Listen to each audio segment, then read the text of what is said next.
Good evening. I hereby call to order the September 26, 2018 meeting of the Gaithersburg Historic District Commission. May I have a roll call starting my far left, please? Sure. Frank Johnson. Gregory Mann. Mark Feinstein. Mary Jo LaFrance. Dean Ventola? John Ruddy. Chris Kurtz. Chris Berger. Okay. We have a quorum. Next is minutes from previous meetings. We have two sets of minutes. Does anyone have any questions from the first set of minutes that we're going to be discussing, which is back on June 27th? Does anybody have any changes they would like to see made? Okay. All right, so I'm open for a motion to adopt them. So moved. Second? Second. All right, all those in favor? Aye. Aye. All right, opposed? None, so that's 5-0. The next set of minutes is, I guess, from last month, August 22nd minutes. Does anybody have any changes they'd like to see made? No, I see none. Okay, I'm open for a motion to adopt them. So moved. Second? Second. All right, all those in favor? Aye. Aye. All right, aye. It passes 5-0. Next is our preliminary statement, which is as follows. This commission is empowered to meet and act under Article 12 of the City Code of Gaithersburg. The technical qualifications of the staff of this commission and the members of the commission are on file with the City of Gaithersburg and are available on request to any applicant and are hereby made a part of the legal record of each and every application heard today. Each application heard today is considered on its own merits and is not to be considered as establishing a precedent for any other application. Next then is for any of the items we're going to be discussing tonight, does anyone have a conflict of interest that they would like to declare? Well, I would just like to let you know that one of the properties is in our neighborhood, the Chestnut Historic District at 110 Chestnut Street. Okay, so that is the second one that we're going to be looking at, which is the HIST 8041-2018. Okay, very good. All right, so next then is the Historic Area Work Permit Reviews. The first one is HIST 8038-2018, which is replace siding and wood windows at 9 Walker Avenue in the R90 district zone. Chris, do you have a comments from staff? Yes. The subject property includes a 2.5-story folk Victorian style residence that was constructed circa 1906. 9 Walker is zoned R90, medium density residential, and is contributing to the Brooks, Russell, and Walker Historic District. The applicant proposes 2 work items, the replacement of the synthetic wood siding and the replacement of the wood sash windows. This is a photo of the north and east elevations. And here's a different view of the north elevation. Here is the east elevation, the south elevation, and the south and west elevations. First, for the siding, the applicant seeks to replace the synthetic wood siding, also known as pressboard, because it has failed in many locations and warping, damage, and rot is evident. According to the applicant, it was likely installed in the 1980s, and the previous siding had been completely removed. He proposes to replace the siding and trim with hardy lap siding, a cementitious material. It will have a profile measuring 7 inches. The Historic District guidelines for the Brooks, Russell, and Walker Historic District and individually designated sites apply. Under materials, they state, the historic character of a property shall be retained and preserved. The removal of historic materials or alteration of features and spaces that characterize a property shall be avoided. Deteriorated historic features shall be repaired rather than replaced. Where the severity of deterioration requires replacement of a distinctive feature, the new feature shall match the old in design, texture, and other visual qualities, and where possible, materials. Replacement of missing features shall be substantiated by documentary, physical, or pictorial evidence. And if a material is developed in the future that can provide an appearance that is historic, it may be used on a case-by-case basis. The guidelines address siding on page 33. They say, the second one, it is strongly encouraged to remove synthetic siding and restore the original. Synthetic siding, such as aluminum, vinyl, and others, is not acceptable because these materials are visually incompatible with the original district materials and can negatively affect original features such as windows and trim. Skipping down to the last one, if a material is developed in the future that can provide an appearance that is historic, it may be used on a case-by-case basis. Now, I'll go back to this. So with that, staff supports replacement of the synthetic lap wood siding with hardy lap siding and trim. Staff would prefer that the applicant replace the existing siding with a high-quality wood lap siding, but the proposed cementitious hardy lap siding gives the appearance of wood siding and provides a durable alternative to wood and adheres to the design guidelines. Now, if the chimney on the south elevation, which you see here, is constructed of brick, staff does not feel it is appropriate to recover it with siding. Thus, staff proposes a condition that they work with the applicant to determine if the chimney can be left exposed. So moving on to the next work item, the applicant seeks to replace the 14 wood sash windows. According to the applicant, the windows do not open and do not provide insulation. He seeks to replace the wood sash windows with wood trimline DR200 windows, seen here. The wood windows are clad in aluminum on the exterior. All the windows will include double panes with a 2/2 divided light in the middle. The 6/6 vinyl sash windows in the attic, the vinyl bay windows in the north and east elevation, and the fixed windows in the basement will remain in place.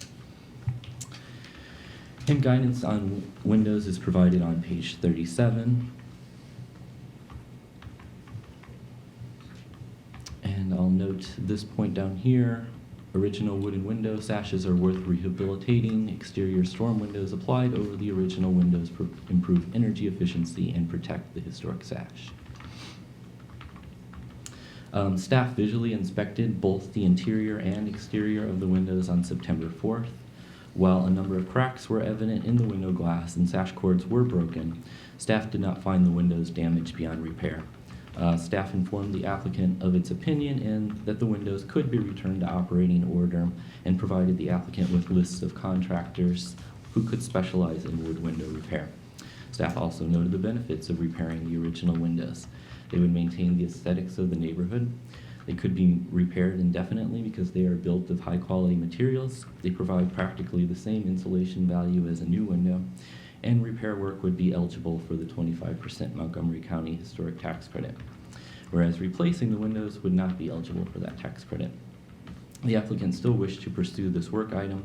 He noted that the HDC approved replacement of wood sash windows with synthetic for his neighbor at 10 Walker Avenue. And this is correct. In 2010, the HPAC and HTC approved the replacement of the wood windows at 10 Walker with composite windows with HOP 47D. But this was only after the applicants had the wood sash windows restored the previous year by a contractor, and they were still not functional even after the restoration. And more recently, in 2015, the owner of 31 Walker submitting HIST 7113-2015 proposing the replacement of the original wood sash windows with vinyl windows at that residence. The HDC was not in favor of the proposal, and the applicant withdrew the application at that meeting. So staff does not support replacement of the wood sash windows because the proposed replacements do not comply with the city code and the design guidelines. Though the proposed windows will duplicate the 2/2 light pattern found on the majority of the existing windows, the grille pattern will be inset in between the two panes of glass, and the exterior of the windows will be clad in aluminum, unlike the existing windows completely made out of wood. And finally, just today, and I provided each of you with a printout of this, Judy Christensen, a neighbor of 9 Walker, wrote the following email, which I have on the screen right now.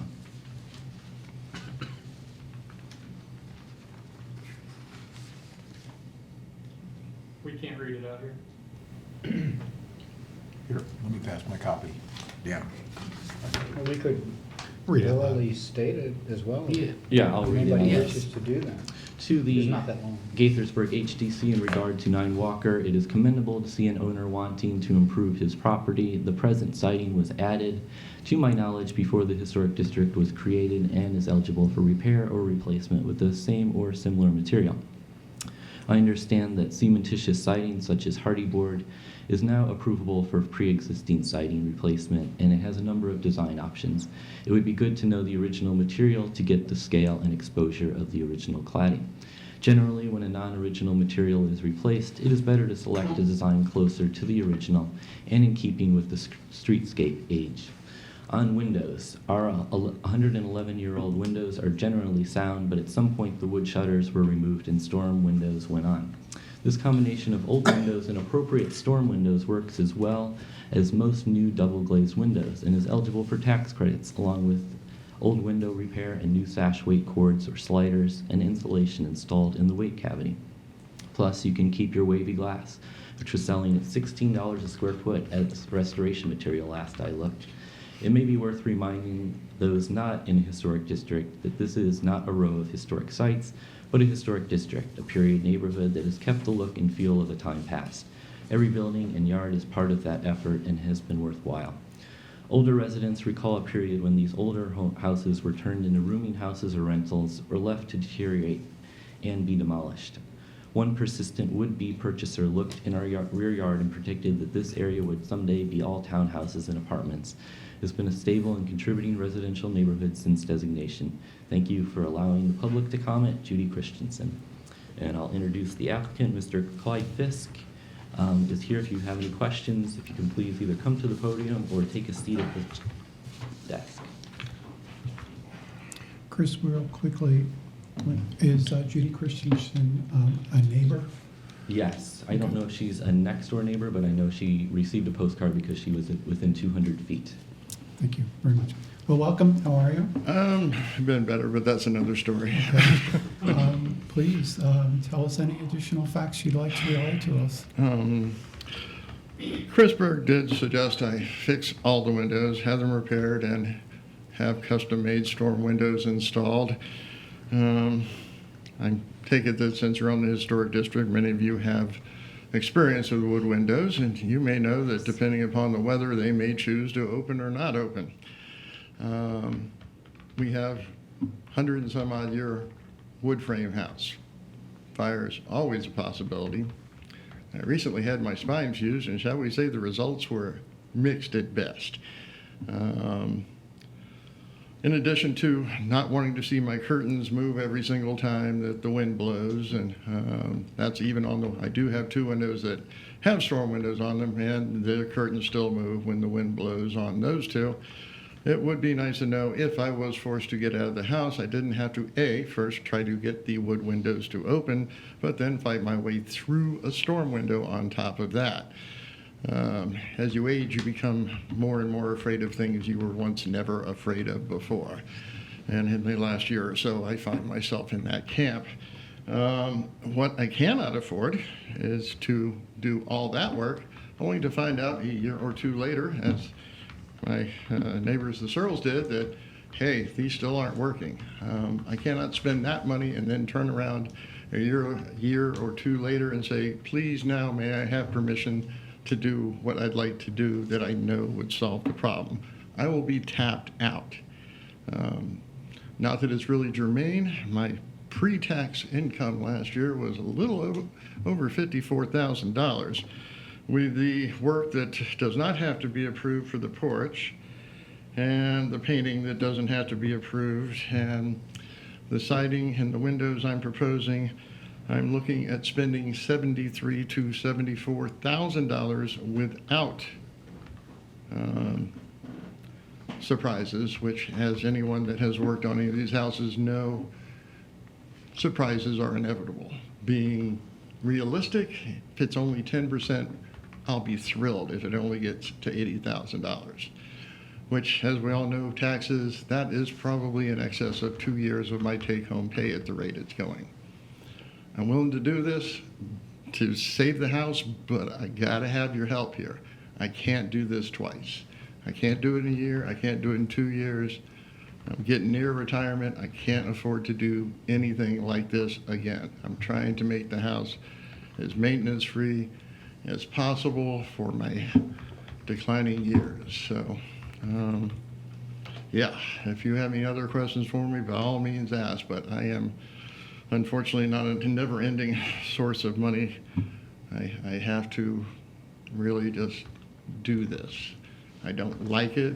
There, you know, for $88,000, I could just buy a house in North Carolina and move down there. I want to fix the house. I love wavy glass, but as Chris will tell you, at least, I think I'm being a little bit understated here when I say a very large percentage of the glass in the house is cracked or broken.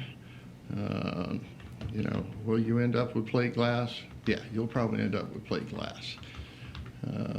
So in terms of the overall aesthetic, basically, since we're talking inserts, we're talking basically not the glass itself that's going to upset the apple cart, not the wood frame, which will still be there. We can not clad them, paint them. I'm okay with that. So basically, we're talking about probably overall in terms of square footage of the front of the house, we're talking about probably pushing, if it's more than 1%, it's not hitting 2. That's the big difference we're talking about here. So again, this is not something I want to do. It's just something that has to be done. But I need y'all's help because I can't do it by myself. Any questions? I think we will probably have, when we go through and ask everybody.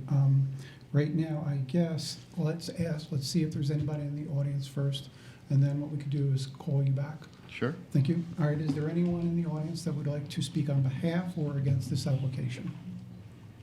Okay, I see no hands. I think they are, yeah. Okay, go ahead. Please, come on up, state your name.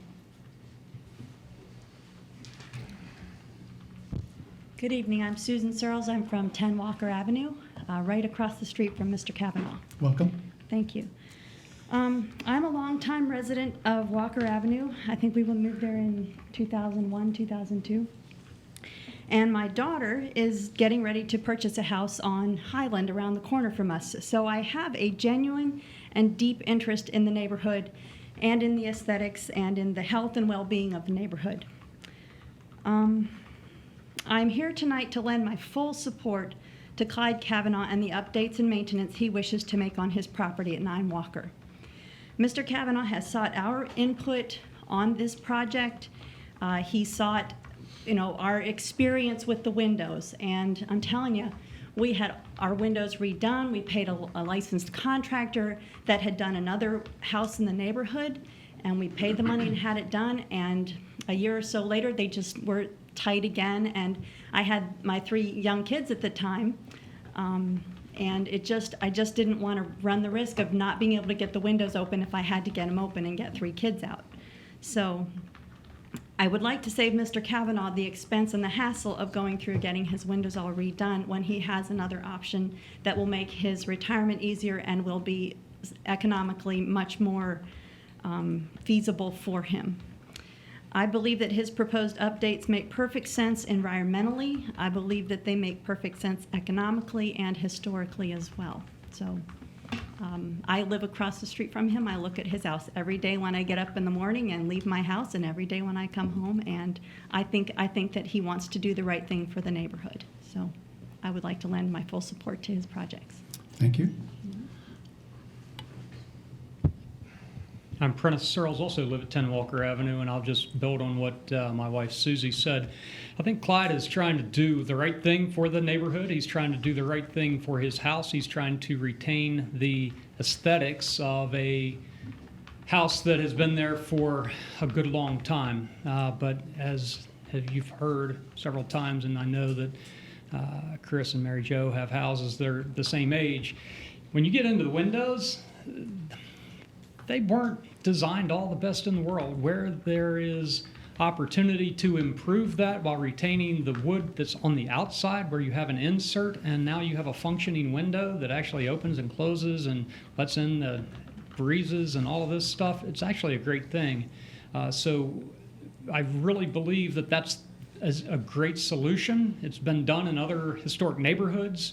And so with the windows, as Clyde has indicated, it's really not worth the adventure of going through and trying to replace all of the windows and get them all working, only to find out that, as you would expect, they just don't work as well as they should. Now, we have a neighbor, and some of you know him, and he is an excellent, meticulous guy. And he was able to go in and get his windows to work. He is an excellent, meticulous guy that does tons of work, and when he does something, man, it is just to the gnat's eyeball, man. It is perfect and spot on. I don't know anybody else that you can afford to pay to do that type of work to get that kind of result. So with the windows, I suggested and highly support Clyde's efforts to do that. On the hardy plank, we agree with the city. This is a board that is on the back of our house. On the addition that we put on, you can't tell the difference between what is the original wood and what is the hardy plank. And with that, again, I think it will be a nice upgrade. And it's something that, honestly, when you look at it, it's something that you can say, I don't have to go back and paint it every 15 years and spend another 30 grand to pay somebody to paint a house that you can replace with something that looks exactly the same, preserves the house for all the future people who want to own it. Thank you. Thank you very much. Anyone else would like to speak on behalf or against this application? No? Okay, I see no one else. Very good. I guess now we can start with the commissioners. Commissioner Feinstein, we'd like to start with you, and you can make your statements, make your comments, and ask questions of the applicant. Let's start with the question about the hardy. Sure. With the hardy, you can get a couple different types of finishes on the. You can get the smooth finish or the wavy grain. I am okay with any of the above. Okay, I am not okay with the wavy grain. Whatever the Yeah. council's preferences on Yeah. that. Excuse me, sir. smooth grained, I'm not Excuse me, sir. If it's possible, just because we need to have it recorded, are you able to Can get I into just- the mic? Is it okay if I try to just pull the mic, or do you have a hand mic? Can he sit at the desk? Is the Can desk you sit at the live? desk? Yeah, the desk. more comfortable sitting, sir? It's getting up and down. That's the hard part. That is our other choices, but I understand from Mr. Berger, the smoother would be the preferable. Smoother is preferable, yeah. Yes, well, I have nothing against that. I am not really into faux wood grain myself. Okay, great, because I just wanted to make sure, because that's something that, Right. yeah, I have no issues with. If you prefer the wood grain, I put it on there, but yeah, I'm not a fan either. The desk right in front of you right there. If you could sit there, that would be wonderful. Absolutely. So that was one of my main questions. With the siding, I have no issues with it. We've used hardy for a long time, and it's becoming more and more common in historic districts because, like you said, or like your neighbor said, you literally cannot tell the difference between wood. It's applied like wood. Trim is similar to wood, and it's just a better material in terms of the way it will last over the years, and it's in compliance with the district guidelines. So with that in mind, I have no issues with that. The windows present more of a challenge, in my opinion. I'm completely sympathetic to what you're saying, and I say that with all sincerity. I'm not trying to be difficult with that, but I have seen a lot of cases where wood windows, even windows of your vintage, are able to be repaired and function very well. And with the storm windows, from an energy efficiency standpoint, work well as well. And with our guidelines and with what we are faced with having to utilize as our criterion, I'd have a hard time approving that. Okay, did you even notice when the Searles, do you think anybody traveling down Walker Avenue even noticed that the Searles had their windows replaced? With that small sliver being the difference? I mean, do you honestly believe anyone actually noticed? Do I believe that the majority of people? Or even you believe anybody really noticed without going right up to the, unless you get on their porch, you're never gonna know. Well, from the street, you probably cannot tell the difference, correct? However, it's... This could be the difference between my life and my death in an extreme circumstance. I know we're all hoping that doesn't happen. Believe me, I don't want it to happen. But as I said earlier, as you get older, you become afraid of things you were never afraid of before. And the fact that I had to call a friend just to put in a window unit in my bedroom because I couldn't open the window myself, just to put a window air conditioning in it because I can't afford to air condition the whole place most of the summer because with the windows being the way they are, it just became untenable in terms of electric bills. So, yes, you know, I bought an old house for a reason, but, and theory's great, but living in it is something else entirely different. And like I said, I can't come back. I can't, if I spend the money on the storm windows and I spend the money on repairing the damn things, I can't, in 2 years, I'm not gonna have the money to come back and have you go, thanks for trying, Clyde. Now you can do what you said to start with. You know, I know it's on a case by case and there's no such thing as a precedent, but I think just the example of the Searles house shows that it doesn't really upset the aesthetic of the house in any noticeable way to anybody but a scholar. It's theory as opposed to practice. You know, I understand it. I wish I could have wavy glass everywhere. Mhm. The frames for my artwork that I have in my house, they have wavy glass. You know, I'm a big fan, but I just can't afford this anymore. Thank you. And I can't afford to die in a fire. He's still done. I guess one question is there a way that you could, I know you're concerned about having to go back and Yeah. if it doesn't function, is there a way you can do a sample, like do one of your windows and repair one of your windows to make sure it works to your satisfaction? Yes, but what's gonna happen, it's just like, I'm sure right after they leave, everything's gonna work fine. The next year, maybe not so much, or as the Searles found out, maybe not even a year. And, you know, or the next winter, because we all know that humidity and temperature have an effect on wooden windows, and the other ones just don't really have the windows I'm proposing, that's not really an issue. I wish I wasn't old, I wish I didn't have a bad back, I wish a lot of things. Mhm. None of those things are true. I wish I had an unending supply of money to pour into the place. It would be, scholars could come and study it far and wide. I don't have that type of money. Mhm. But I can't afford things to go on the way they are. I just can't.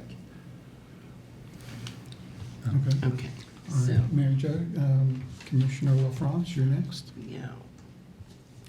I want to focus a little bit on what Judy Christensen wrote in her letter.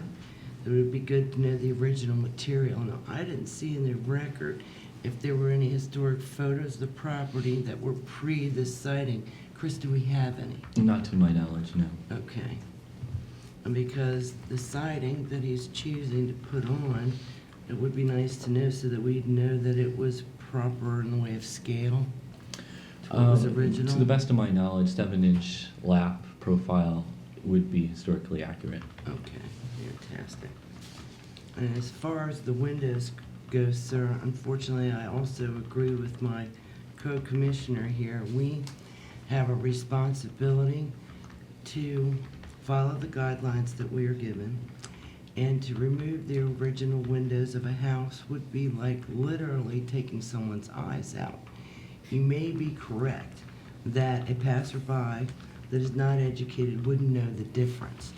But historic preservation in a historic district, there are guidelines that we need to follow, and in this case, I believe that you're better off with the original windows, and that we cannot predict the future that the work you would have done on those windows won't work.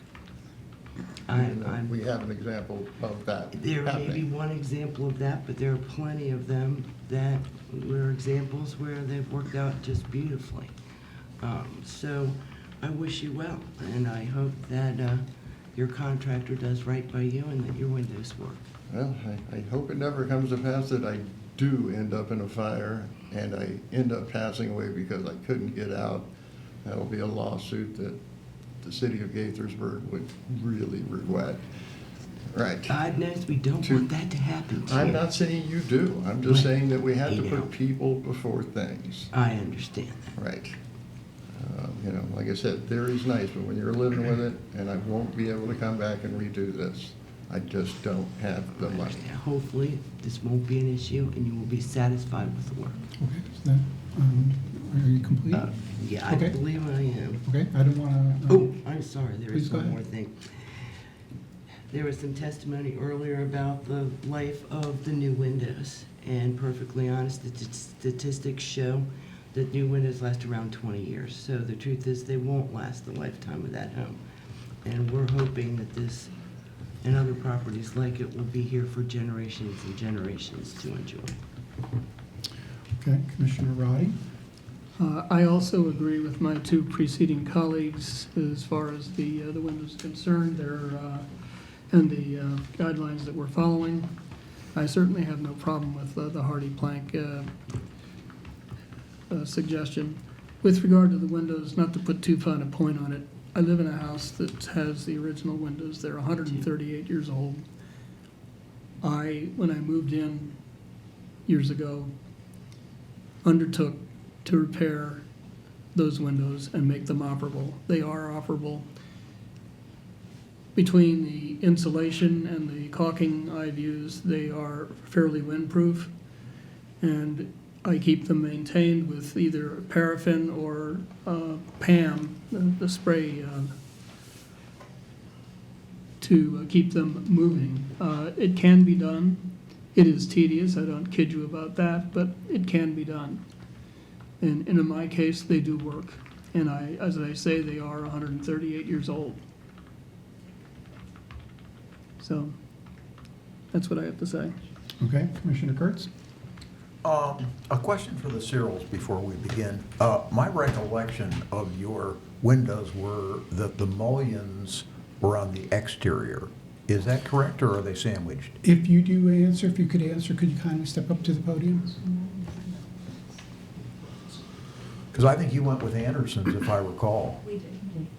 So tell me what a mullion is, and I'll try my best to answer the question. Wood, are the wood, if I'm looking at the front of your house, Mm-hmm. are the wood pieces exposed, or are they sandwiched behind glass? The No, grids. The grids or the muntins? No, so it's a single pane stacked on top. And no paint, no One over Oh, one. okay, just one over So there one. isn't any. one Yeah. over one. Gotcha, okay, so it's academic. Yeah. Okay, then to the applicant, I have a question. Cost-wise, going in, I was under the impression that yeah, I mean, I may be under a misunderstanding, but I was under the impression that the windows they were proposing actually had exterior grills as well as a divider in between. Yes, as in page 3 of 5, they do show that on both sides, that there is a divider in between. There is also exterior and interior divider. It is optional, but okay. Can you pass them? Oh, we'll pass this around. Because I thought in the staff comments, I read that it was sandwiched, so we may have not have, I may have A, misread, we may have B, not realized that as an option, or C, if it was, know that you wanted to exercise it. But I have a different question for you. Just starting from scratch, and I know, given what you're up against, you've looked very carefully at this. What are the kinds of estimates you've gotten for repairs as distinct from replacements? well, due to time limitations, I don't think Chris would think, I don't have any. There's the quick and easy answer. Okay. I don't believe it to have a lasting thing. It doesn't give me peace of mind. The idea of having to even approach the efficiency of the windows I'm talking about. Even Chris would say that you need to have the storm windows put in, and that is just one more layer between me and escape. Right. And really, I I don't see how the storm windows apply in any historic fashion whatsoever. Okay. I don't think there were storm windows in 1906. Let me come to this matter, and I'm trying to really be as respectful I and appreciate delicate as that. I can. This whole concern about fire and being able to egress safely. You've got a bum back. Yep. You've got a door. Why are you so concerned about the windows? Now, it's not like the Cyril's where they have young kids We maybe don't- up in bedrooms upstairs. Okay, well, we don't know where, you know, I'm not, hopefully there's not a fire, but do we know for sure that when I wake up, when that fire alarm goes off, I'm going to be able to get to the front or rear door? All the bedrooms are upstairs. I see. That may not be an option for me. Okay, Right, the only way out would either be out over the back or out over the front. I see. Right. And out over the back very well may be the case. Or down two flights, but yes, okay, thank you. right. In terms of the hardy plank, I'm all for it, and I think you could have a really pleasant surprise with your brick. Even if it looks old and needs a little repointing, it would add a I really do nice have a touch question to the about house. that. There is no brick. I think Mr. Berger is just under a false assumption. There is no Aha. brick underneath the chimney. So is it just a prefab chimney, stainless steel and all? It is just a stainless steel flue, and whoever did the siding before, basically, that whole chimney thing is a frame put Okay. around to, Okay. yes, it's, Okay, well, Right. thank you for the right, clarification. yeah, there is Okay. no brick involved in that in any way, shape, or form. Okay, thank you, I have no further Right, questions. all right. Okay, I'm next and last. I'm pretty much in agreement with everything everybody said up here. For the siding, I believe we have, the city, excuse me, I believe has adopted that as acceptable to have the hardy plank. Is that a correct On a statement? case-by-case basis, Right, yes. but it's something that the city has accepted. Yes. But the city code also regarding windows has stated the material shall be replaced where possible. And I understand that the city has determined that it is possible. So for the windows, I believe they need to be, repaired, excuse me. Materials shall be repaired where possible, and I believe that the city said that they can be. So I'm for that. For the chimney itself, I think when I read through everything, I think it was still in question whether or not there's brick underneath the sided chimney. There is not. So, Right. I'm looking at it myself, and it appears to me to be something called the B vent, which is for gas fired. So there's a good chance that it is just siding around that. But I would like for us, when we go and put in There proposal, was- that if there is brick under there, to maintain the brick. If there is no brick, it can be resided. I Essentially, believe the city staff recommendation was that the city staff would work with him on a solution. Right. So we Okay. would include that in our motion. if we wanted to. essentially, the up until just a little while ago, there was, back when I had an oil furnace, there was an access hole going in the side, so I can see that contrary to everything I know about building, which isn't much admittedly, essentially it's a wooden frame sitting directly onto the dirt at the bottom end. That much I can swear before God and everyone, there's no brick underneath there. Be glad to knock a hole in there so Chris can look down, but there's no brick in there. Okay, yeah, I mean, I Right. think, I don't believe that we should have any concerns whatsoever replacing in kind. If there is no brick underneath there, then you can replace it as far as I think we're concerned. Regarding the fire safety, I believe that it is everybody's mandate to maintain their safety the best they can. So I don't believe that there should be any thoughts whatsoever other than making sure that the windows that you repair for the double hung wood are in working condition and are always in working condition. You have that as a requirement on yourself. Now, as far as having storm windows, they do have storm windows that are not just sheet glass, but that are double hung as well. So when you raise up the wood sash, you then can raise up the storm sash and escape. So that shouldn't prevent you from getting out of your building. We all want you to be safe. We want everybody to be safe. We want everyone in this country that has wood windows to be safe. But wood windows have been around for hundreds and many, many hundreds of years.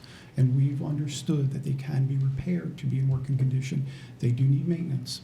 And so that's my best way of suggesting, I should say stressing to you, to please take great care of your environment. It's important that you do for your sake This as is well what as I'm our trying to design. do. Right. Okay. Well, alternatively, if this is open for discussion, which I'm not sure it is, the windows on the back of the building, do you give a great, they're not visible from the road at all? Well, if you're asking me directly, I believe that the windows that are in the rear of this building, I believe a piece of architecture is not just frontal, it's a piece of art, piece of sculpture, functioning sculpture. It should be viewed on all sides. So I would believe that all the windows should be replaced. Or, I'm sorry, I keep saying replaced, excuse me, I want to correct that, be repaired. I've said that twice now, and I apologize, but they should be repaired. Because that's the city code and it can be done. But if you guys want to throw in your 2 cents, or excuse me, your thoughts regarding his follow-up question, please do. If there were an application before us tonight to replace non-original windows on the rear of the house, we could discuss it. But it's not under our purview because it's not on the application. Isn't that correct? I'm not saying the rear windows are non-original, they stick just as bad, which is why I was looking for an escape hatch. Sorry. Condition. Yeah, It could let be me ask- conditioned, it can be conditioned if you would, Yeah. if that's what you want to So approve. do we Yeah. know that the rear elevation windows can be part of this, even though they're not originally part of From my the understanding of HIST? the city code, the entire building, not just what's visible from the Perfect, street. okay, that's a wonderful point. Okay, so do you know which ones, Chris, are in fact On the replacement? first- Just that single? The single bay windows, the only Yeah, replacement? on the photo that's Mhm. now on the Is that screen. the sole yeah, one? The Okay. the first story window is Okay. a replacement window. I personally am fine with that one being replaced. I have no concern whatsoever. And- The first story windows or? And The this- bay, just the bay window. as well. The two bay windows. The bay window, yeah, that's, I do have one question here in terms of the original. Chris Berger indicated that at some point in the house's life that the front, the lower windows that are now 1/1 had been replaced. So those would not, according to Mr. Berger, be original to the house. I believe that is now incorrect. I spoke with Ms. Christensen, who is a longtime resident of the neighborhood. She says she has the exact same window situation on her house where it is 1/1 are the paired windows. That's just how they were constructed. Okay, good, thank you. Great. Yeah. Okay, does anyone have any other further thoughts? Anyone on the commission, any other further thoughts or questions for the applicant? No? Okay, then I guess, based on no further discussion being needed, I'm open to a motion to accept or deny the application with or without exceptions. I move that we adopt the staff recommended motion. I move that the Historic District Commission, based on the exhibits submitted, the applicant's testimony and the staff report findings and recommendation, partially approve and partially deny HIST HO 38-2018 as noted below, with one condition as to the approvals. The replacement of the synthetic wood siding with hardy lap siding is approved, and the applicant is to coordinate with staff to determine if the chimney stack, I think we can eliminate that from the discussion because it's pretty evident that it's not masonry underneath there. And then 2, the replacement of the wood sash windows with aluminum clad windows is denied. Okay, does everybody agree that there's no brick underneath that siding, or do you still want it to be part of the I would like it to be part of the record condition? just in case. Just in case. Okay. Okay, all righty. The motion's been made. Is there a second? Second? All right, all those in favor? Aye. Aye. Opposed? There are none, 5-0. We wish you much luck and much success with your windows. It's not our business to say, but there are many repairs that have been done to wood windows that do work. If you find a contractor who is not doing a good job, perhaps look for a real top-notch one. Thank you so much. Thank you. Best of luck to Okay, you, sir. so just- Sir, it's already adjourned. Okay, I just, I'll I'm ask sorry. Mr. Berger, I'm sure he can answer my questions. City staff will Thank be you, happy. thank you very much. Okay, next on our list is another HIST.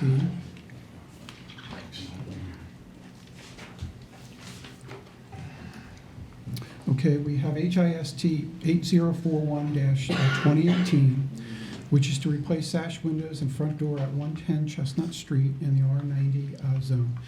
Do we have a presentation from staff? We do.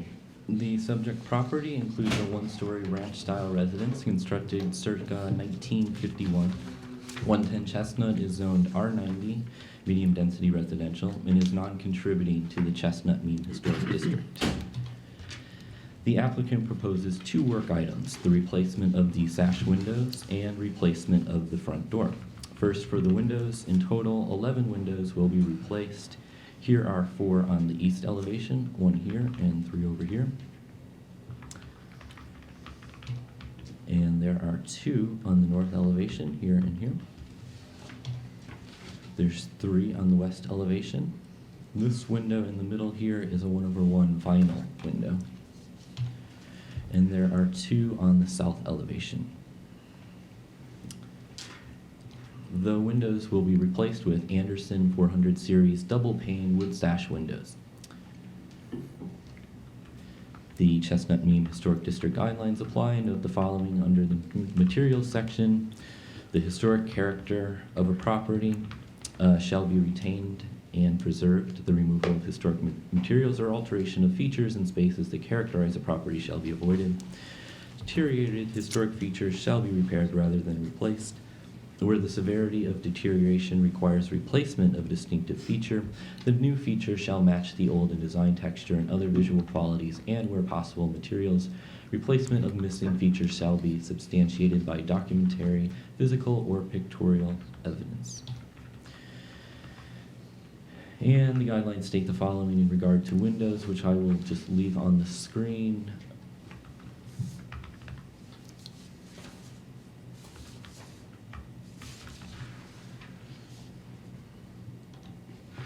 And staff inspected the windows on June 7th of this year and found the windows to be in operable condition and in need of some minor repair work.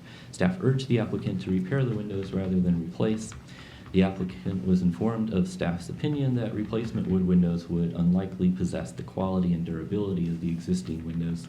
Staff noted that repair of the existing windows combined with correctly installed storm windows would provide the same insulation value as the proposed. Further, the applicant was informed that repair of the existing windows would be eligible for the 25% county historic tax credit, and repairing the existing would likely be more cost-effective both in the short and long term. Links to lists of wood window restoration specialists was provided to the applicant, but despite staff's information, the applicant seeks to replace the windows. The subject property is non-contributing to the historic district, and according to section 24-227.2B of the City Code, the Commission shall be lenient for non-contributing properties. The windows will be made of wood, the same material as the existing, and the double panes will not affect the historic significance of the historic district. Thus, staff recommends approval of the replacement windows with the condition that the windows are 6/6 to match the grille patterns of the existing. Staff also seeks a condition that requests the applicant salvage the existing windows if possible. And next, for the front door, the applicant seeks to replace the front door. The existing door is not original to the home's construction. It appears to be made of wood and includes panels and a fan light, and it's paired with an outer storm door. The proposed gel-wind front door will be made of wood and include panels. And the design guidelines read as follows on doors. Homeowners are encouraged to consider the style and character of the house when planning changes to the front and storm doors. Front doors are of wood, some with elegant carved ornamentation and others with simple wood panels. Glass panes in the doors range from simple to ornate single to multiple, and front doors should be of wood and in the style of the house. They continue on the next page. And the last point, retain, repair, duplicate original door frames, molding, and hardware. Staff supports replacement of the door, though it would be Though staff would prefer a more historically accurate door, the HDC is to be lenient on non-contributing buildings, and the door adheres to design guideline and city code requirements. Staff seeks a condition that requests that the applicant salvage the existing door if possible. And the applicant, Mr. Kevin Rada, is here if you have any questions. If you can please come to the podium, state your name and address for the record. Kevin Rada, 110 Chestnut Street. Welcome. Thank you. Please add any information that you'd like above and beyond what's already been presented. We can store the windows that are there now in the attic. We have plenty of room for that. We're after, with these double pane windows, is more energy efficiency. And, like other people, that they are tough to get open. And you get them open, they get them closed, okay, they can be repaired, but they're in rough shape. I mean, they look, when you live with them, it's one thing to look at them, take some photos, and spend so many minutes and then leave. But when you live with it every day, they're in sorry shape. I've got a window in the bedroom that someone's who was living there at one time's parrot ate all the wood away. That has to be replaced. But the last winter, I had to tape plastic over all the windows in the house. And we want to entertain and this and that. We don't want to have plastic and blue tape everywhere. And as far as the storm windows go, we really don't. We have storm windows, and they don't seem to hold the wind out any. Therefore, us having the plastic up last winter, and that was about it. Now, the existing front door is warped in the top and it's going to have to be replaced. What I had picked out is the same pattern as the interior doors. I was not able to find what was the original door for that house, so that was my best guess for what I chose. That's about all I have. Thank you very much. Thank you. Is there anyone in the audience that would like to speak on behalf of or against this proposal? And I see no one. Okay. Then I can open up to our commission. Commissioner Kurtz. No comments. Godspeed. Commissioner Roddy. In case you were sweating bullets through the preceding discussion, let me assure you that the fact that you're a non-contributing asset makes a world of difference in how you're to be viewed. Thank you. Exactly my point. The first HIST, HIST, was a contributing resource. Yours is not, and we are required to give leniency for your proposal, which I am in favor of doing myself. So Thank you.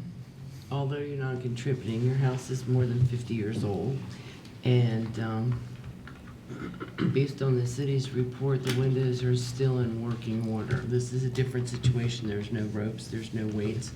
It's on a metal track, and I think that Commissioner Roddy's suggestion about maybe using a little bit of PAM might be the ticket here, or replacing your storm windows if they're no longer working efficiently.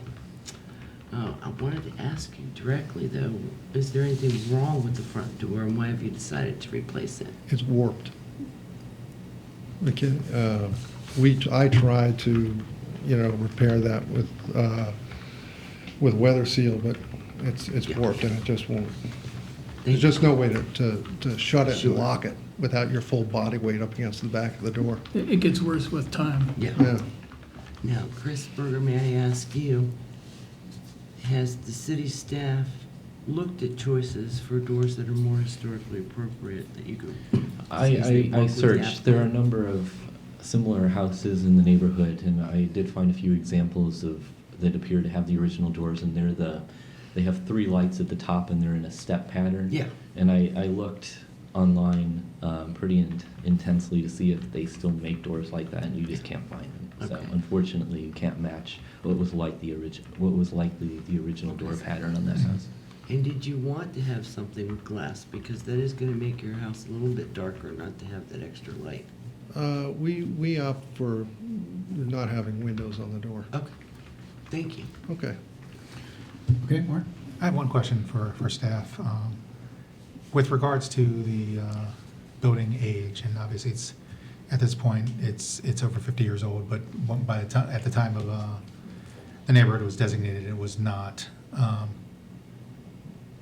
I guess it would be eligible to be brought in as a contributing resource, but I assume that would require the act of actually pursuing that, correct? Yeah, that is correct. We would have to reopen the historic designation and review each property individually, determine whether or not what is now contributing is even eligible to be contributing.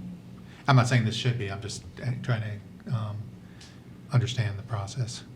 Have you looked into, with regards to repairing the window and maybe a new storm, have you looked into the cost of doing the repair versus the cost of what you're looking to? We did. But what we're looking at is energy efficiency. And the What's the double pane U-value? window far exceeds the original. What U-value Having are them you going repaired. for with the new, what U-value are you going for with a new window? Does it say? I believe the information he provided, it would have a U-value of 3. Okay. So the existing windows probably have a U-value of 1 or 2. Mhm. Insulation in the attic has a U-value in the 20s, 30s at least, so it's extremely minimal. Well, the insulation would have an R value, not a U value. R value, Yeah. sorry. Yeah, and it goes That's what I down, meant. not up. Yeah. Mhm. It was an goes R down. value of 3 versus, what they, right now, they're probably an R value of 1. And with new storm windows? 3. That would be going, Yeah. Yep, So it would be equivalent yes. with the storms. And probably not as expensive. That's why I was asking if you looked into it. Yeah, but as far as sunlight shining through the windows, double pane will block out the UV rays that'll add heat on the interior of the house. The solar heat efficiency, Mhm. the coefficient. That is true. The coating on the glass, the new glass areas, I don't know if you can replicate that but with storms, you could get a coating on this new storms to do that as well. Yep. So there is options out there if you were trying to replicate the efficiency as well as the whole solar heat gain coefficient. You could do that with a combination of repairing the windows and storms. That being said, this is a non-contributing resource, so we, unlike the last HIST, we do have leniency, and what you're proposing does resemble pretty accurately what you currently have. So I just wanted to say that option exists as if you were looking to pursue it, and would give you what you wanted in terms of efficiency. But aren't these wood windows? They are That's wood what's windows. different. No, you're looking to do wood windows and wood windows. Wood. Okay. Mhm. Yeah. That's right. Okay, that's all I have. Thank you. Okay. Any further comments from anyone or questions before we go to a motion? Okay, I'm open to a motion. Yes, sir. I so move. That the Historic District Commission, based on the exhibits submitted, the applicant's testimony, and the staff report findings and recommendations, grant HIST 8041-2018 to replace sash windows on the front door, finding it to be in compliance with section 24-227.2 of the city code with 2 conditions. 1, windows must be 6/6 sash to match existing, and remove windows and doors should be salvaged if possible. Can I add another condition, and that is to allow them to repair the windows if they want to? I don't believe that needed the condition, because, and correct me if I'm wrong, but repair does not require a hop. Perfect. Yeah. All right, very good. Yeah, All right, that's so right. the motion's been made, and Seconded. looking for a second. All right, all those in favor? Aye. Any opposed? Abstain. Okay, that's 4-0 to 1. Very good, congratulations. Stay well. Thank you so very much. Have a good I'll night. take that up. Nothing old Jameson won't, Happy Friday. Okay, next then on our list is, for discussion topics, it's staff approvals. Yes. Okay. So on the screen is the memo I wrote. The utilization of staff approvals is something that included as an action plan in the update to the preservation element of the master plan. And we want to pursue this because we feel it could be a benefit to historic property owners who propose minor changes to their property so they don't have to wait sometimes 5 weeks for the next HDC meeting, when this is something that we can turn around as a staff in a matter of days. So items I cite as possible work items delegated to staff include down here, tree removals, fences, sheds, and changes in materials for non-contributing properties. Administrative approvals are already in the code. It is just something that granting staff the authority. It's section 24-2273. So we don't expect a final list from you tonight, but we wanted to begin the dialogue. And Greg, I don't know if there's anything else you wanted to add. No? No, no. Okay. I guess we can go round robin again. So, Mark, would you like to start? Makes sense to me. I have no issues with the idea of that. I know it's been utilized in other historic district commissions regularly that have more activity than ours. Okay. Commissioner LaFrance. Overall, what's listed here so far, I don't have any issues with. Okay. Commissioner Kurtz. I would only add to the extent, and I know we have limited purview on signage, that signage as well. Okay. So I didn't include signage. That's a good point. I was going to include it, but it seems that most signage is on contributing buildings. So we would, if you would like to grant us that as well, Sure. we can add it to the list, and at a future date when we have a full commission, we can discuss this further. Okay. My thoughts are that the word or the phrase non-contributing properties says a lot for me. That is, it sounds like you guys certainly are capable. I already know you're capable of handling that stuff. And for non-contributing properties, I think that would be fine. Tree removals, I'm in agreement with it. Fences, I'm in agreement. Sheds, depends on the age of the shed and the design of the shed, so I'm worried about that. If there are some real nice ones, I would just hate for them not to come before us. And changes in materials, that one made me a little bit concerned. Now, non-contributing is a big key factor here, but when you say changes in materials, that could be pretty dramatic. Now, I trust you guys, very much so, based on your history. But if there's somebody else, if you guys are gone and there's someone else coming in who maybe I don't think is the top of the world, then I may worry. But once this is in place, it's in place. We can't go and say, okay, for this person and staff now, we want to change our mind. I don't want to go down that path at all. So I'm worried about being too bold with it, but I can tell you I trust you guys very much, to be honest with you. Now, I believe the practice would be to let you know after a decision, so it wouldn't prevent a decision necessarily from being made, but you would be aware of what's being decided. Well, As was the time goes decision on. already It been could made? change. The decision on an individual property may be already made, but you would be aware, you wouldn't be completely in the dark. You'd be aware of, okay, here's what's happening in this trend. For the next one, we'd prefer that to come to us. So you would have some ability, just as an FYI. But at that time, it would already be decided. It would be upon. reporting what's already Right, happened, I mean, yes. yeah. That's true. Not that there's very many beautiful historic sheds to worry about. But I can tell you, in the back of my mind, I can think of some that I would hate to see not be addressed by us. And then the materials themselves, again, you guys definitely know what the city wants. I would say, I guess maybe as long as it's in keeping with the city code, maybe we can't argue too much on it. So, but those are my only points. All right, very good. All right, anything else you guys want to have comment back on it before we move on? The only thing I would add, this is similar to what the Planning Commission does as well. There are certain things that the commission can grant to staff to review and approve at a staff level. And within that, we do have the ability, if we feel it's necessary to bring it to their attention, to still bump it to a full review. So, to your concern if there was a unique shed, Yes. we at staff level could still determine that this should go to the HDC and bump that to a full review, even though you've already designated to our staff level to review it. Right, right.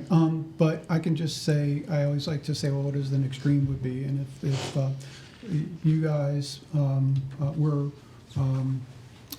promoted, became, mayor or council, and people refilled your place, that perhaps weren't as respectful to historic structures as I know you guys are. Because I know that there are certain people on, without naming names, certain people on, let's say, other jurisdictions, councils who are not for historic district, so they would not be favorable to it no matter what. So my point is that it's the unknown that I always worry about, and so again, my thoughts are non-contributing properties is a big issue for me, not to worry too much about it. So I would probably bow to what everybody here would want to go with. If you're all in agreement with it, allowing it, that'd be fine by me. Well, I do agree with your point about outbuildings, because sometimes larger farms are divided up into smaller properties, and potentially could be historically designated barn or outbuilding ends up on a property where they're non-contributing, but the building certainly is interesting. So yes, in those cases, we would want to be notified. Exactly. Well, as the code states, regardless, they always would you would always be notified after the staff approval. We would provide a list at every meeting of all the projects that were approved. Is there an appeal process? What if you guys approve of something that we feel really like? There's always an appeal process, regardless if it's approved by staff or the commission. You mean there's an appeal process for the applicant, not for us to appeal your decision?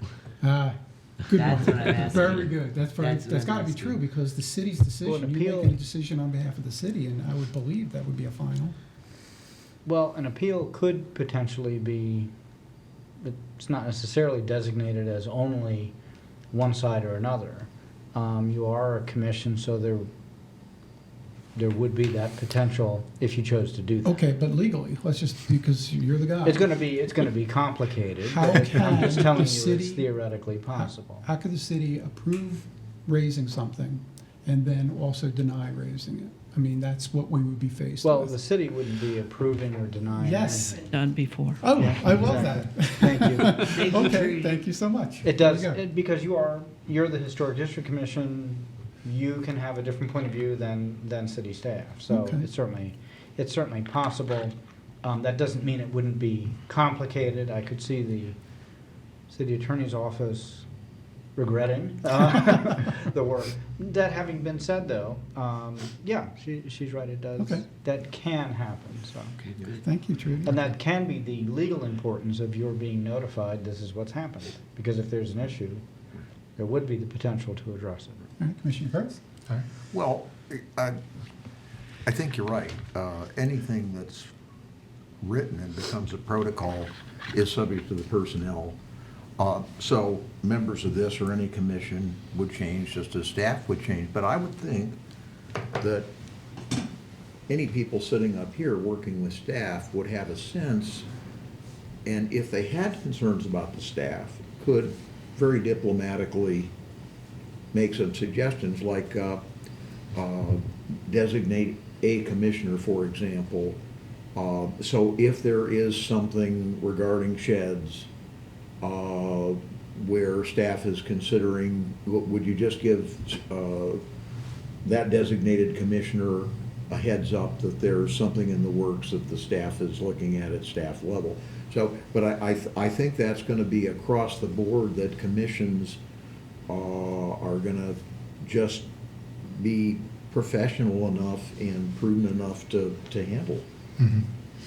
Maybe the chair And would be- agree, yeah, I mean, we have exceptional staff. Yeah. And Oh, there's yeah, no- I mean, Yes, that's we just do. it. I can't emphasize that enough. If it was you Yeah. guys were staying Yeah. forever, But- it's not an issue. 'Cause you But- already but- proved that you But the care about people this stuff. up here have got to be smart enough if we think there's somebody that's crazed over trees and wants to razz every tree, Anyway, I think enough said, that's all I have to say. Okay, all right, anything else? Okay, all right, next then is Impact review areas, what is that? Can you help me out with that? Well, I am hoping that all of us can have, honestly, a continued conversation with staff input. Because I want to be honest with the city of Gaithersburg and its citizens and say that I stepped out of my comfort zone to start this process. I've never been part of a planning board or worked for any city in planning, but I found the need to possibly explore looking at how we can protect our historic districts around the boundary area that could be possibly impacted by, let's say, new development, for instance. So, as you know, I researched a little bit and I came up with buffer zones, which turns out buffer zones is not an impact review zone. But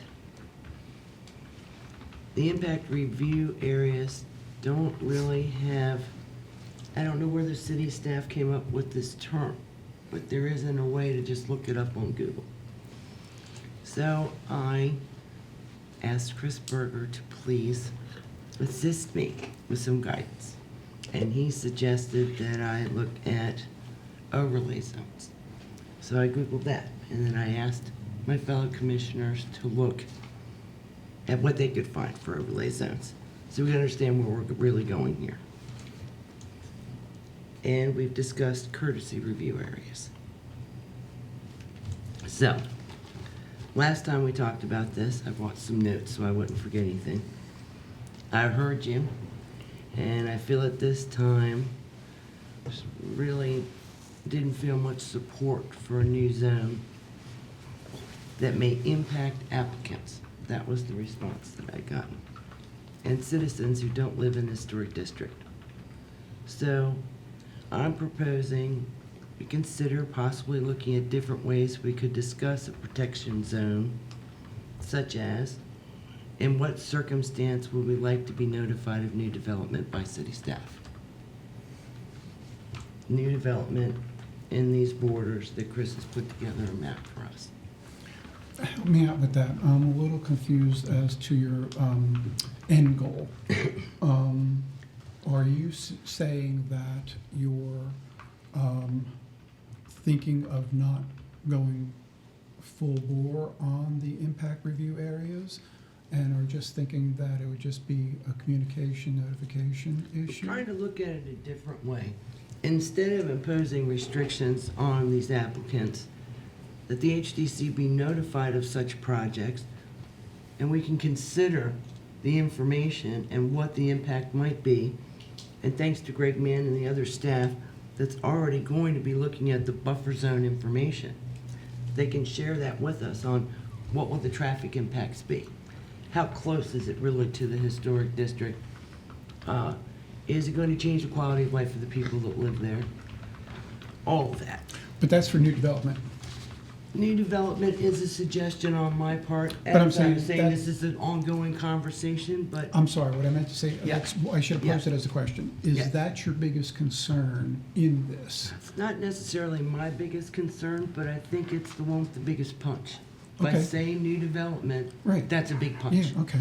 And that's where it gets really complicated versus we're not gonna worry too much if somebody's in an overlay zone who wants to change their windows. But if it's a demolition and the house is, or building is over 50 years old, we'll know anyway. So that's already covered. But I think it's really more about making sure the historic districts are protected from a lot of big development. And that seems to have the biggest punch. That's what I'm thinking. Okay. All of you, I want you to chime in with whatever you think. Okay. And then how far that boundary, well, Chris has already, thankfully, thank you, Chris Berger, for drawing up for us what area we're talking about. So we don't even need to discuss where, because it's right here in front of us. And I guess the bottom line is I'm just asking, do we want a seat at the table and have an opportunity to weigh in on something that could impact historic districts and or properties? Okay. And I wanted to ask Greg, can you tell me what's currently in place that I haven't already mentioned to notify us and our concerns about new development that could affect historic properties. Can you repeat that? Sorry, I'm not following it. I apologize. Is there a system already in place that somehow I've missed? I know that we have courtesy review areas, so we're not gonna duplicate that here. I know that if it's a building over 50 years old and there's been an application for demolition, it will come before us. So I know those things are in place. Is there anything else in place if some large development would be proposed within the Yeah. boundaries that Chris Berger set up? No, there's not. And that's why I brought Right, this up. that's why I was inquiring. I mean, the owners in that historic district Would be notified. That's likely correct. would be. Which is back to part 2 of this. I felt that I had a lot of support from the board members on increasing the notification area to the citizens. And that's something I think we could do sooner rather than later. So that is actually regulated through the planning commission for what you're talking about. Okay. So that is then their rules and procedure as well as what's codified as at 200 feet. Can we? And that is consistent through both mayor and council as well as board of appeals. Can we, in an advisory way, put together something with our reasoning and propose it to these other city boards? Yes? Well, can I just throw something just in think here? there's a great advantage. Preparatory to that, shouldn't we see what's already in place? Because it might address your concern. 200 feet is what's in place and it's not enough. If I would say though, from staff's perspective, we do feel 200 feet is more than sufficient for notification problems. We have not had any issues with that distance. It does pick up the relevant people who would be affected by any new development. Okay. As a practical matter, and I'm just asking as myself, is it always just the next house next to it, or does that 200 feet go a bit further? Just so that there's an understanding of what is 200 feet from the development area. It's 200 feet from the actual tax parcel or the Yeah. property line. Property line, right, Correct. exactly. And just also I want to say that is only one way of notification. We also post the properties with signage. I know. So then Yeah. if someone may not be within 200 feet of the property, could still drive by it and see that sign and inquire on what's going on. And then for certain projects as well, we also have to do legal requirements through newspaper ads and on the city's website. So there are redundancies, I would say, within the notification requirements as well. How many parcels in the city are over 100 feet? Very few, I would imagine. Over 100 feet from... Depth. Oh, I couldn't tell you. I mean, I would think there's not too many of them. So my point is that generally the 200 feet will get you 2 layers of houses, I would imagine, in I would most think so, cases. yeah. Yeah, and that to me, that seems like that's far enough buffer away from the new development.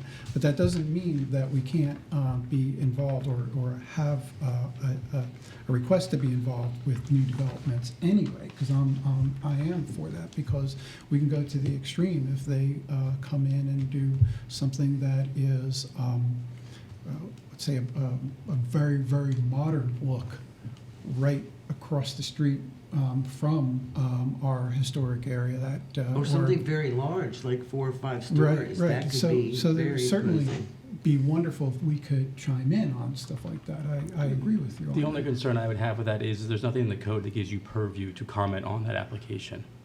Right, which is why we're discussing an impact review area, right?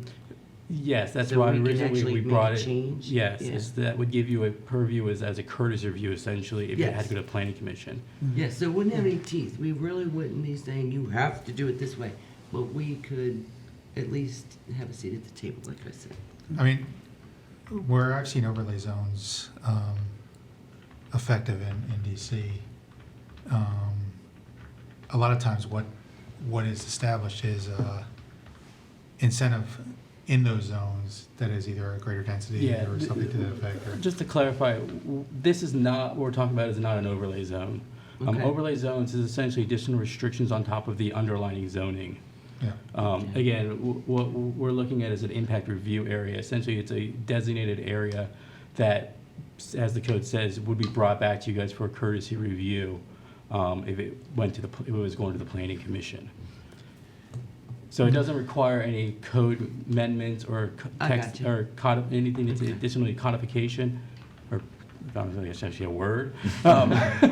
Yes, it is.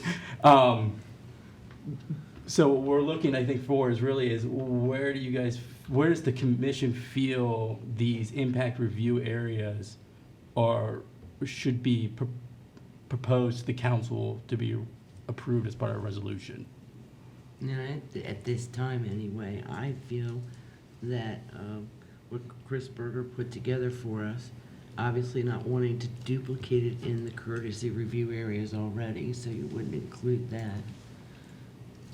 But that's how I feel. Yes, sir, Commissioner Kurtz. Would there be a way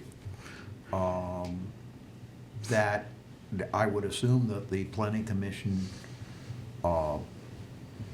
has some kind of a listing or a calendaring function of submissions or upcoming activities and review? Is there any way that, whether it's the planning commission staff to you as staff and then staff to us, could we get a kind of a tickle if something, I like the example of just some starkly modern 5-story monolith, but it will be within the setbacks and drainage and everything that's within the planning commission's purview, but which we might say, yeeks, that there would be at least a flag that you would see at the staff level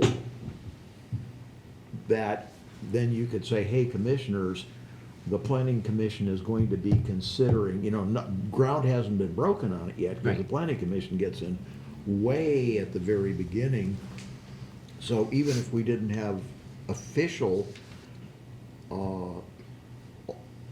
authorization, like a right, we could certainly say, look, but even though courtesy, you're not bound by anything we say, we certainly would like to, as this develops, we'd respectfully like to keep in the loop and be able to comment, because we think it may impact the character of the adjoining neighborhood or whatever. I mean, as the commission, I think you have a right as well, if you'd want to ever input any written testimony or anything into the record, you could do that as well. Whether in or out of the No, as area, you have the individuals, right to citizens, of comment. course. And certainly as individual.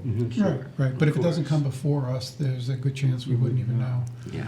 I'm also torn whether we're overreaching. That I is a looked good at point, that, that is a too. good point, but here are my thoughts. Just My- advisory.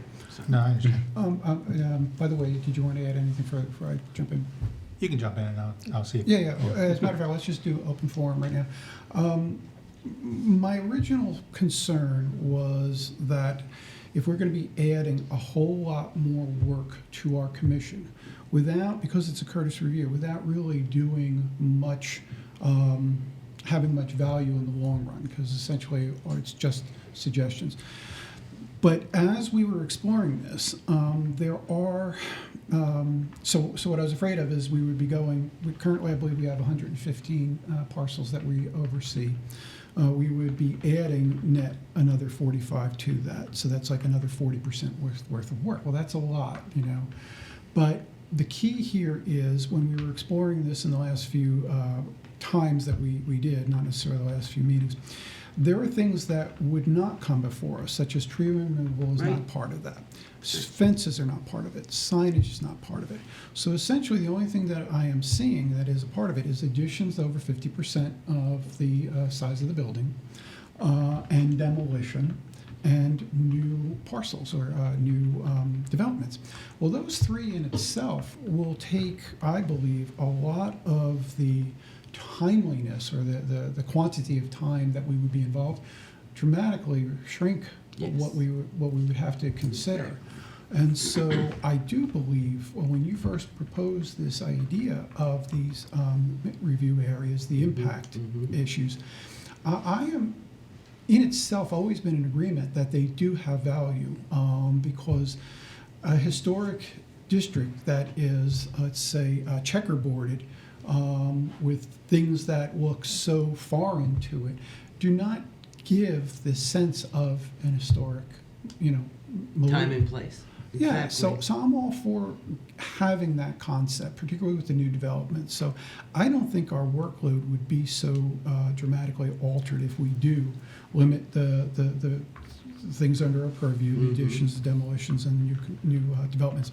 And when I say under a purview, it's really only under a courtesy review level. Right. But I think it would have a lot of value, just like when people in the audience come and testify before, for or against an application. That matters to me. It does help me understand the issues better. And so for us to be able to put our 2 cents in to the mayor and council, I think would have a beneficial effect to the outcome. Even though it's only a courtesy review, it would always give them an idea of where, things that are valuable to us. We Those could draft are my something for the planning commission. Yeah, and as far as the scope, I'm very flexible on how much you guys want to have as part of the scope. We can have all of these 45 added for our courtesy review, and I don't think it would increase our work very much.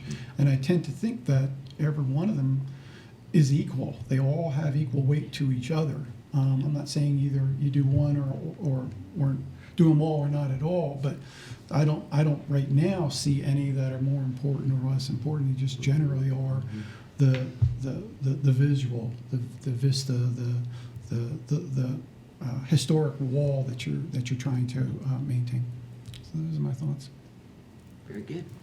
All right. And this is still, again, an ongoing, we can shelve it for later, we can discuss it again. We don't have a full board here where everyone else can weigh in this evening, but thank you so much for considering all of this and all of your comments. It was great. Yeah, I think- Thank Go you ahead. for taking the initiative. Yeah, thank you. And the one follow-up, and I guess the playing devil's advocate a little bit, is I think if we do this, I would only want it to be as a courtesy. Because I think I don't think we have that option. even if We we don't had have that choice. even if we had a Only the mayor or choice, council could say that, but. because it's just I worry that you're trying. I mean, yeah, we have a historic district that are made up of historic properties, and yeah, the built properties are historic that kind of reflect the environment around them. But we're also living in a world that's a different world and a different time from those historic properties, and we need to acknowledge that. And there's a beauty in the juxtaposition of the historic property to the new modern building, and sometimes those differences and sometimes the stark differences actually work pretty well together, and it kind of defines the demarcation line of what was historic versus what is new in a way that I think can be very beautiful. So I think as a courtesy review, I think it's appropriate, but we just need to be careful. And that's exactly why, because I admire all of you so. I know that we help make a quality product, and that our seat at the table is important, and an advisory capacity is fine. I personally have a concern over having a stark contrast right next to a historic structure. And I know we have always differed on that, and that's what I love about us. We can actually vote on something in common yet have such different different vantage points. I'm a contextualist. I've always believed in the texture of the environment. But and I am also a realist, so I do understand that things have to be keep up with the times to a certain extent. Though I mean, we all know that you can have something that is functioning for today's society and still look very compatible. You could. Yes. I cringe when I see modern, pure stark modern, crashed into a historic area. I never have been in favor of that. I think in a direct historic area, I agree with you, but adjacent to a historic area, I think actually works. Can't disagree that we do not agree on that. Disagree. So anyway, And I right. have one last. Yes, please, by all means. I know I'm killing this horse, great man, and I'm so sorry. I still cannot wrap my head around why we cannot request, or I can, or something, that the code for signage in Old Town be incorporated in this impact review area and in the historic district. It's well stated, because I actually had a hard time understanding why as well. I don't get it. So and it's I defined really by a want it. geographical boundary. The CBD zone in Old Town District is Yeah. defined within the code by a geographical boundary, which does not include the areas you're looking at.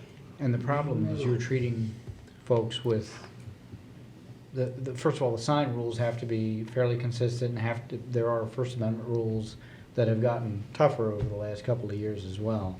And part of the concern is, if within that zone, and here are the rules for that zone, you have some properties within the zone having different rules that they may have to comply with versus others, or even additional processes or procedures as to sign approvals, that can raise a big concern. Can, just within the I city believe that's the point limits, you were making. can it be just within the city limits? Because both of our historic districts are in the city limits. And that would be the umbrella to cover both. That the signage moratorium. Well, we already have a sign ordinance for the city limits. You talking about the Old Town?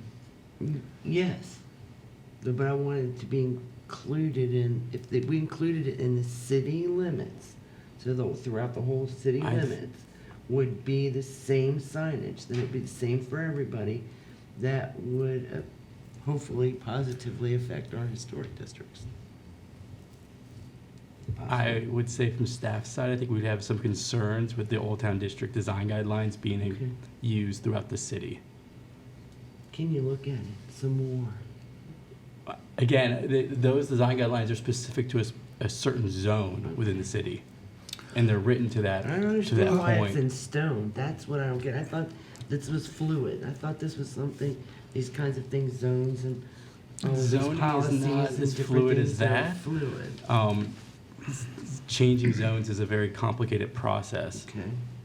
Well, the design guidelines design- can also be what is arranged even per shopping center, from shopping center to shopping center as well. And that, there's some impact on that as far as what's going to be allowed within a shopping center as to their signs. So it's not as fluid because you have a lot of parties that you're working with. What may help is to understand how the sign ordinance works. The Yes. sign ordinance governs the whole city. Within that, there can be additional sign guidelines that can be for a project or for a zone. For example, the CBD zone or the Old Town District has its own design guidelines, as well as developments, again, like Crown, for example, has its own sign guidelines that supersede maybe portions of the sign ordinance at times. Now, those are approved by council, though. And that applies to that whole area, though. Yeah. So it's the same rules for that whole area. It's not on the edge of adjoining anything else. It's Yeah, here, consistent in that regard. oh, I'm sorry.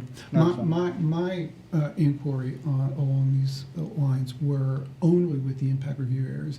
I personally can't imagine that we would have the entire city under the same historic district sign ordinances. I was just Visually would playing be- with some stuff. Yeah, I mean, I wouldn't think we would want to push out. I think we would want to, I think if I can probably understand or say that I understand what you're getting at is the historic district should be able to review signage, and I think the impact review areas would be nice to review signage, but I don't think we have to go beyond those boundaries, and I'm thinking that you're not thinking that as well. So when you say Yeah. the whole city, I'm that means just playing something with what are different to the them than it solutions. does Yeah. to us, so we're, Yeah. so I think we're on the same wavelength on that. But my question was on, it's off the table for the impact review areas, the signage, and I know that's something that you've already cited as a concern of yours. So that's what, I know, that's why I was wondering why that's not possible for the impact review areas, that's all. That was my only question. Okay, I don't know that I completely understand it, but it sounds to me like the bottom line is it's too complicated to change.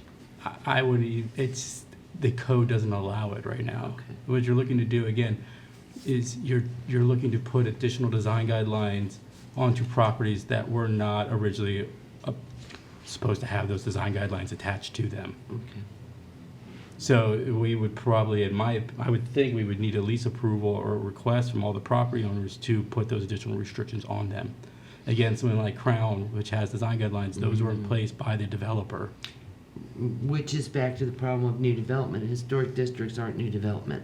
So my concern is that meanwhile, things are happening and growing and moving all around historic districts, but then they are losing protections as far as visual pollution goes and those kind of things like we discussed before.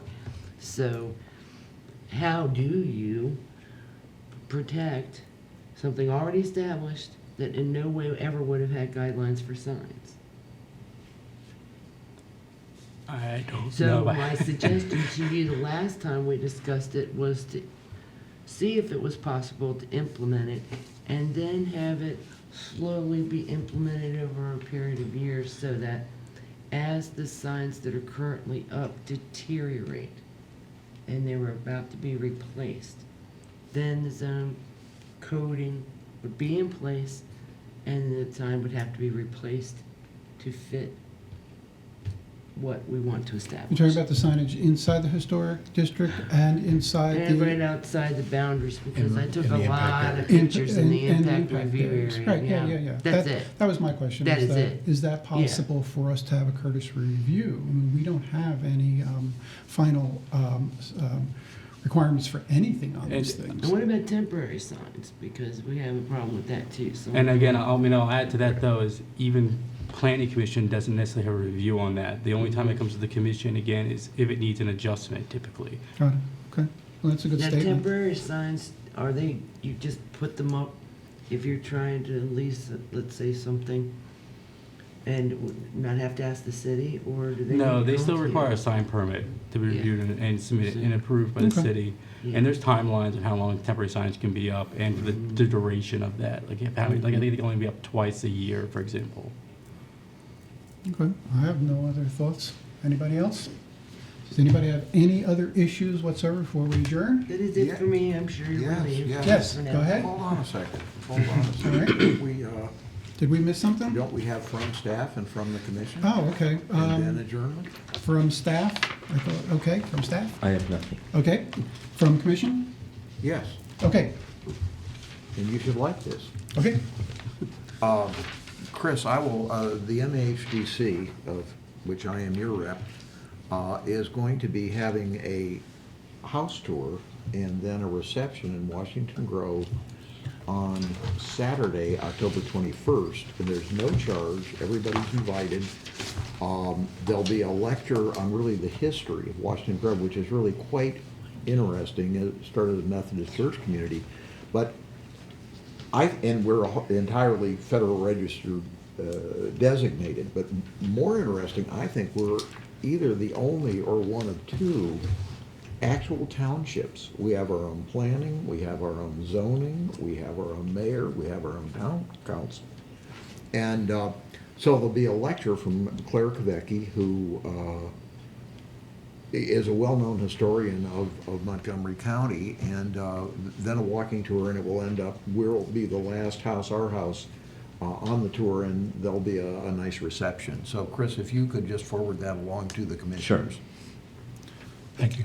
Thank you. Unfortunately, I'll be out of town, but one more thing, this is fun too.